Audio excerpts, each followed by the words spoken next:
Get ready for an effect with one of my all-time favourite endings. This trick amazes every time, yet it's super easy to perform. It's practically self-working and with no tricky moves. So grab a deck and let's dive straight into the magic. Okay, so as ever, let's just kickstart by taking a look at the effect itself. And we're going to start with a shuffled deck. So just hand the cards to a spectator. They can shuffle those as much as they like. The cards really are mixed. Now you want the spectator to make a random selection, one that you couldn't possibly know. So you're just going to ask the spectator to think of a number, any number they like, quite a large number, say between 15 and 30, but it's a totally free choice. Let's say in this instance, they're thinking of the number 20.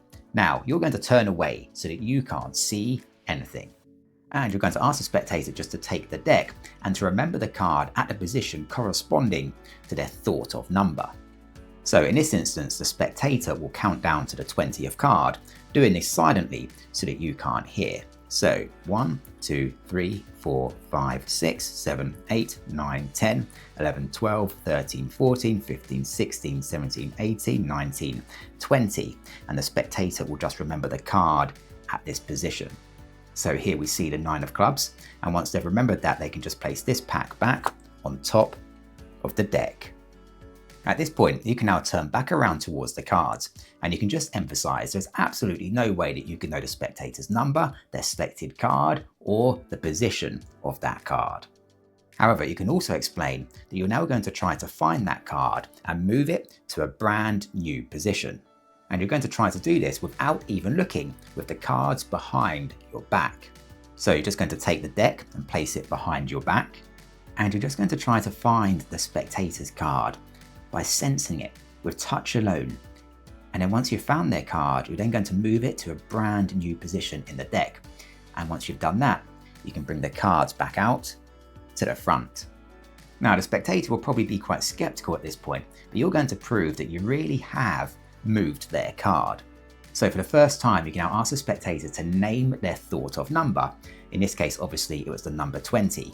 You're now going to deal down to the 20th card.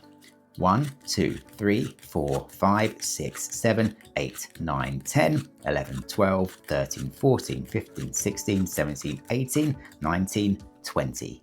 Now obviously this should be the spectator's card, and you can just show that to the spectator and ask them to confirm whether that's their card. And obviously they're going to say it isn't their card, and that's because you've moved it to a brand new position in the deck. You can also explain though that moving the card is the easy part. Finding the card again is actually the tricky bit. But you can explain that's now what you're going to try to do. And just by trying to sense the card, by feeling for it in small packets of cards. So to demonstrate what you mean, you're just going to take the cards here and take a first small pack of cards, like so. And you're just going to try to sense these cards to see whether you can sense the presence of the spectator's card. Now here, I'm not picking up on anything, so you can just show these cards to the spectator and ask them to confirm whether their card is amongst them, and obviously they're going to say no. And you're just going to continue this with the next small pack of cards. So once again, just taking a few cards here and sensing these cards. And once again, I'm not picking up on anything. I don't think the spectator's card is here. So you can just show them these cards and ask them to confirm whether their card is there. And once again, they're going to say no. And you're just going to continue this. So once again, just taking the next small pack of cards. Now ask the spectator to really clearly think of their card. This might help you pick up on it. So this time you're just going to sense the cards here.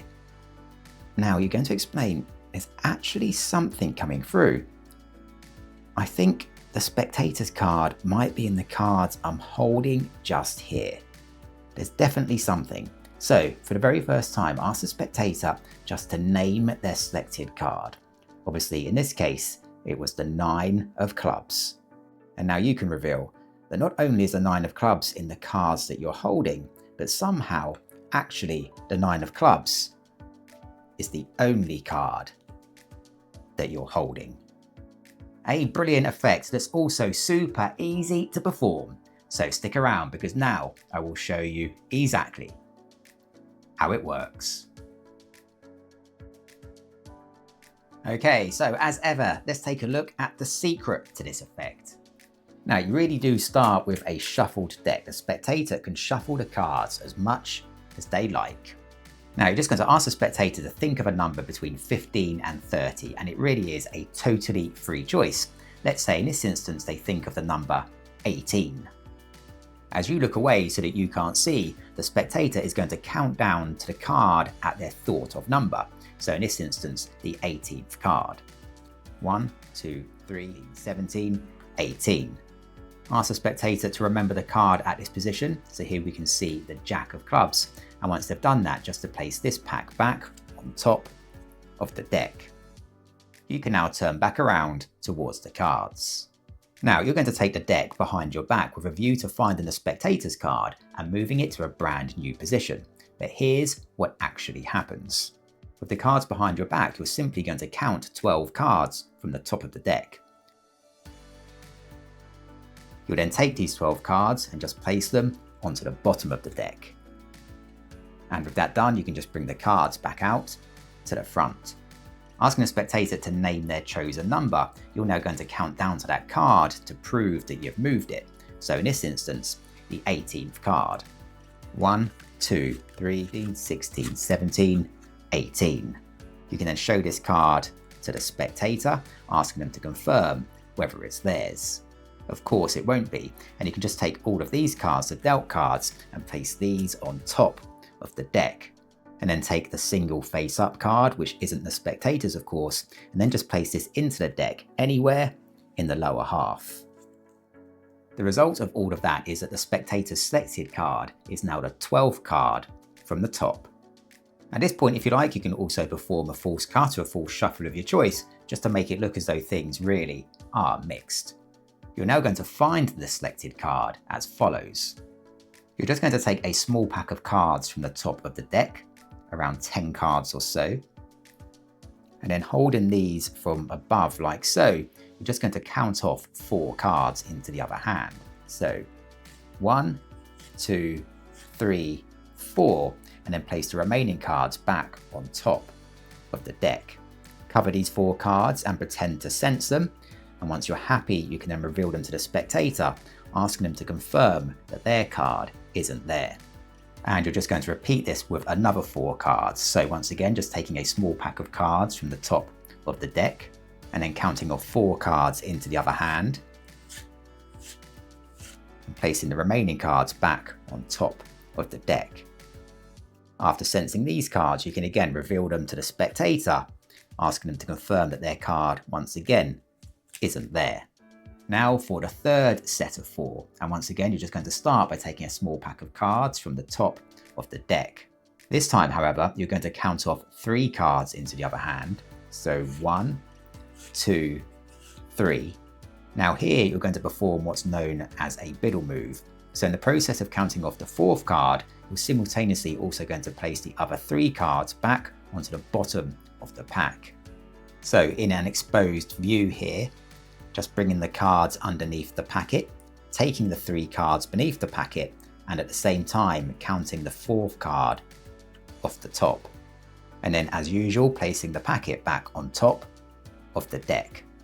You're now left just holding the 1 single card, which is of course the spectator's card. And then following another round of sensing and asking the spectator to name their selected card, you can now reveal that that card is actually the only card that you're holding. And there you have it.